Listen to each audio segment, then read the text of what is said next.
कहानी की शुरुआत होती है टोक्यो में, जहां पुलिस एक क्रिमिनल के पीछे पड़ी हुई थी जिसके पोस्टर्स पूरे शहर में लगे थे। वो क्रिमिनल भागता हुआ एक गाड़ी में घुसा और एक लड़की के सर पर बंदूक रखकर उसे गोली मारने की धमकी देने लगा। तभी अचानक उसकी छाती में जबरदस्त दर्द हो गया और कुछ ही पलों में दिल के दौरे से उसकी मौत हो गई। फिर अगले दिन विदेश मंत्री अपने ऑफिस से बाहर निकला तो कई पत्रकारों ने उसे घेर लिया, पर इससे पहले कि वो कुछ कहता उसे भी अचानक दिल का दौरा पड़ गया। वहीं दूसरी ओर एक अपराधी जिस पर कत्ल का इल्जाम था उसे सबूत न होने पर छोड़ दिया गया, पर जैसे ही वो बरी होकर कोर्ट से बाहर निकला वो भी दिल के दौरे से मारा गया। अगले कुछ दिनों में बहुत सारे अपराधी यूं ही हार्ट अटैक से मरने लगे और कुछ तो जेल के अंदर ही मर गए। जल्द ही पुलिस और मीडिया को समझ आ गया कि ये महज इत्तेफाक तो नहीं हो सकता। इसके पीछे जिसका भी हाथ था उसे कीरा नाम से बुलाया जाने लगा, जिसका मतलब है किलर। कुछ लोग तो कीरा के साथ थे क्योंकि क्रिमिनल्स के मरने से देश में जुर्म कम ही तो हो रहा था, पर कुछ लोगों का कहना था कि किसी भी इंसान को भगवान के काम में दखल देने का कोई हक नहीं है। कुछ धार्मिक लोगों का मानना था कि इसके पीछे खुद भगवान का ही हाथ है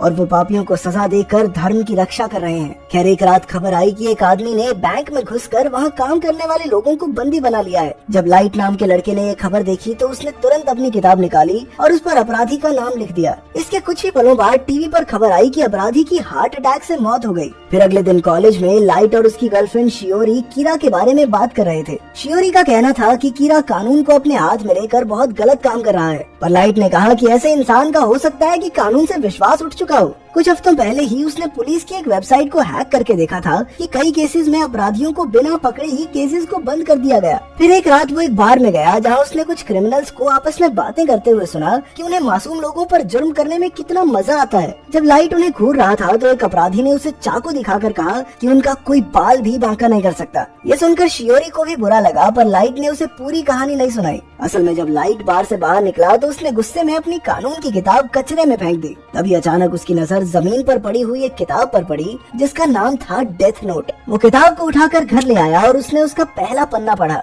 उस पर लिखा था कि जिसका भी नाम इस किताब में लिखा जाएगा उसकी तुरंत ही मौत हो जाएगी। लाइट को लगा कि ये कोई मजाक होगा, पर तभी उसने टीवी पर एक कातिल का नाम देखा और उसने यूं ही कातिल का नाम किताब में लिख दिया। फिर अगली सुबह उसने अखबार पढ़ा तो उसके होश ही उड़ गए क्योंकि उस कातिल की मौत हो चुकी थी। पहले तो उसे लगा कि ये महज इत्तेफाक होगा, पर बाद में जब वो सड़क पार कर रहा था तो उसे बार वाले क्रिमिनल्स दिखाई दिए और उसने फिर से किताब को आजमाने का सोचा। उसने क्रिमिनल का नाम किताब में लिख दिया और उसकी आंखों के सामने ही उस लड़की की हार्ट अटैक से मौत हो गई। अब लाइट को विश्वास हो गया कि किताब में लिखी बातें बिल्कुल सच हैं। फिर उसने बाकी के रूल्स पढ़े तो पता चला कि किताब तभी काम करेगी जब लिखने वाले के दिमाग में मरने वाले की एक तस्वीर हो, और अगर नाम लिखने के बाद उसने मौत का कारण नहीं लिखा तो बाय डिफॉल्ट हार्ट अटैक से तो बंदा मर ही जाएगा। खैर, फिर जब लाइट घर लौट रहा था तो अचानक र्यूक नाम की एक भयानक से दरिंदे ने उसका रास्ता रोक लिया। फिर पता चला कि वो मरने वालों की आत्मा को ले जाता था और उसे सिर्फ वही इंसान देख सकता था जिसके पास वो किताब हो। उसने ये किताब जमीन पर फेंकी थी क्योंकि वो देखना चाहता था कि इंसान इसका किस तरह से इस्तेमाल करेंगे।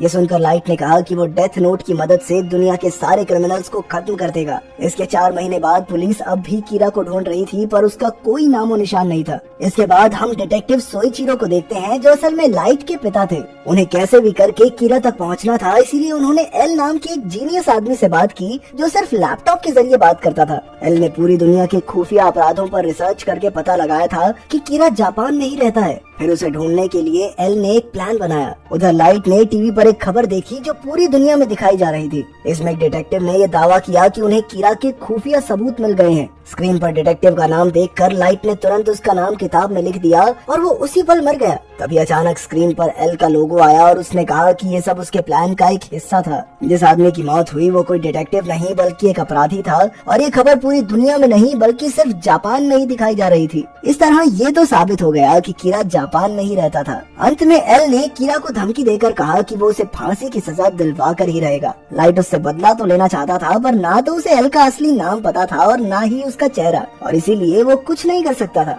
उधर अगले दिन एल ने पुलिस वालों को अपनी आगे की रिसर्च बताई जिसमें उसने देखा कि मरने वाले लोग कॉलेज के समय के बाद ही मरते थे। इसका मतलब ये था कि कीरा एक कॉलेज स्टूडेंट है जो क्लास के दौरान लोगों को नहीं मारता। उधर लाइट भी पुलिस सिस्टम को हैक करके उनकी बातचीत पर नजर रखे हुए था। तभी उसे याद आया कि किताब में लिखा था कि वो लोगों की मौत के कारण और समय का फैसला खुद कर सकता है। फिर उसने किताब में कॉलेज टाइम के दौरान का ही समय लिख दिया और इस बार उनकी मौत का कारण भी कुछ अलग लिखा। अगले दिन जब दिन में भी लोग मरने लगे तो एल को समझ आ गया कि कोई तो कीरा तक उनकी बातें पहुंचा रहा है। अब एल ने सभी पुलिस वालों और उनके परिवार पर नजर रखनी शुरू कर दी। कुछ दिन बाद लाइट र्यूक के साथ कहीं जा रहा था कि उसे एहसास हुआ कि कोई उनका पीछा कर रहा है। र्यूक ने बताया कि ये आदमी 2 दिन से उसका पीछा कर रहा है। कुछ देर बाद लाइट और शियोरी एक बस में बैठे और ये आदमी उनके पीछे बैठ गया। लाइट ने तुरंत उससे पूछा कि वो उसका पीछा क्यों कर रहा है, पर उस आदमी ने इस बात से साफ इनकार कर दिया। तभी अचानक एक आदमी बस में घुसा और उसने बस को हाईजैक कर लिया। लाइट ने देखा कि ये वही अपराधी था जो कुछ दिन पहले जेल से भागा था। लाइट ने तुरंत उसका नाम एक कागज पर लिख दिया। इधर पीछे बैठे आदमी ने कहा कि उसे डरने की कोई जरूरत नहीं है क्योंकि वो FBI से है। उसने लाइट को अपना बैज दिखाया और पता चला कि उसका नाम राय था। तभी अचानक अपराधी ने लाइट के हाथ से कागज छीन लिया तो पता चला कि ये डेथ नोट का ही कागज था। कागज को छूते ही उसे र्यूक दिखाई देने लगा और उसने डर के मारे बंदूक चला दी, पर र्यूक को कुछ नहीं हुआ और अपराधी बस से कूद गया। अचानक वो एक गाड़ी से टकरा गया और उसकी मौके पर ही मौत हो गई। असल में ये सब वैसा ही हुआ था जैसा लाइट ने उस कागज में लिखा था। अब लाइट को ये पता चल चुका था कि पुलिस उस आदमी को ढूंढ रही है जो अंदर की खुफिया जानकारी बाहर पहुंचा रहा है। लाइट राय को मारना चाहता था, लेकिन इसका इल्जाम उस पर लगने का काफी खतरा था, इसीलिए उसने इस केस से जुड़े सभी FBI ऑफिसर्स को ढूंढना शुरू कर दिया। उधर राय अपनी पत्नी नायोमी से मिला और कहा कि वो आज बाहर नहीं जा पाएंगे। इसके बाद राय वहाँ से निकल गया तो नायोमी को उस पर शक हुआ और वो भी उसका पीछा करने लगी। जब राय ट्रेन में घुसा तो नायोमी ने देखा कि उसने एक एनवेलप निकाला जिसमें कुछ कागज और एक रेडियो था।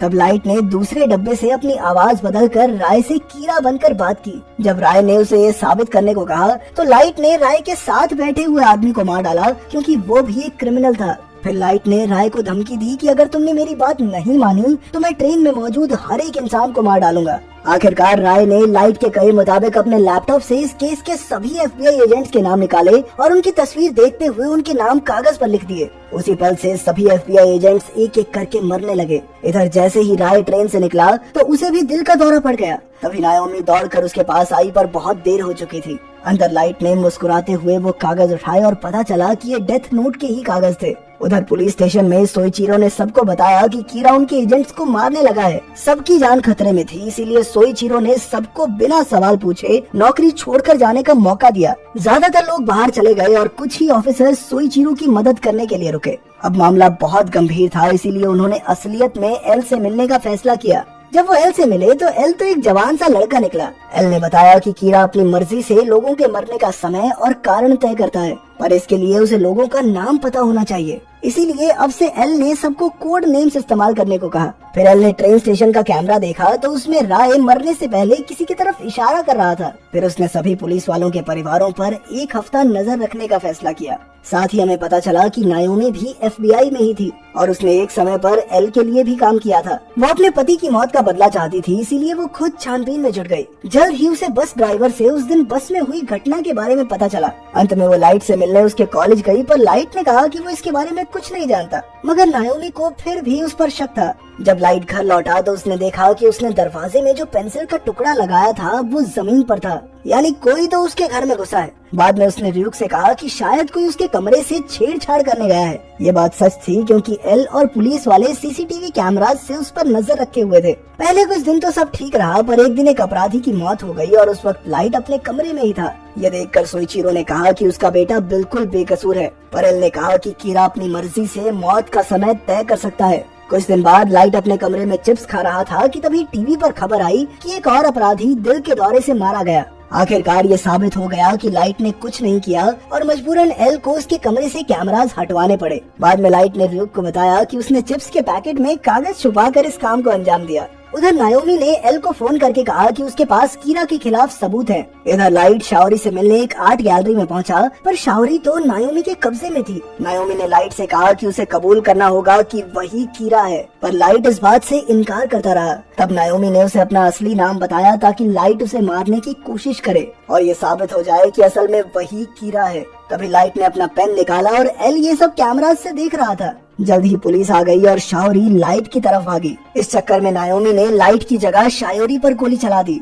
और उस बेचारी की मौके पर ही मौत हो गई। इस जुर्म के पछतावे में नायोमी भी जिंदा नहीं बच पाई और वो भी मारी गई। बाद में र्यूक ने जब लाइट से बात की तो पता चला कि वो तो बिल्कुल भी दुखी नहीं था, बल्कि ये सब तो उसके प्लान का हिस्सा था ताकि उसका नाम केस से पूरी तरह हट जाए। असल में लाइट उस चर्च में गया था जहाँ राय और नायोमी की शादी हुई थी। वहाँ से उसने नायोमी का असली नाम पता लगाया और फिर उसने अपनी मर्जी से उससे ये सारे काम करवाए। ऐसे पत्थर दिल इंसान को देखकर तो र्यूक भी हैरान हो गया। खैर अपना नाम साफ करके लाइट शाओरी की मौत का बदला लेने का नाटक करने लगा। तब सोइचोरो ने उसकी मदद के लिए उसे एल से मिलवाया जो वहीं चिप्स खा रहा था, जिसकी आड़ में लाइट ने अपने प्लान को अंजाम दिया था। वहीं दूसरी ओर मीसा नाम की एक लड़की एक गुंडे से पीछा छुड़ाकर भाग रही थी कि अचानक वो दिल के दौरे से मर गया। तभी मीसा को जमीन पर वही किताब डेथ नोट पड़ी हुई मिली और यहीं पर कहानी खत्म हो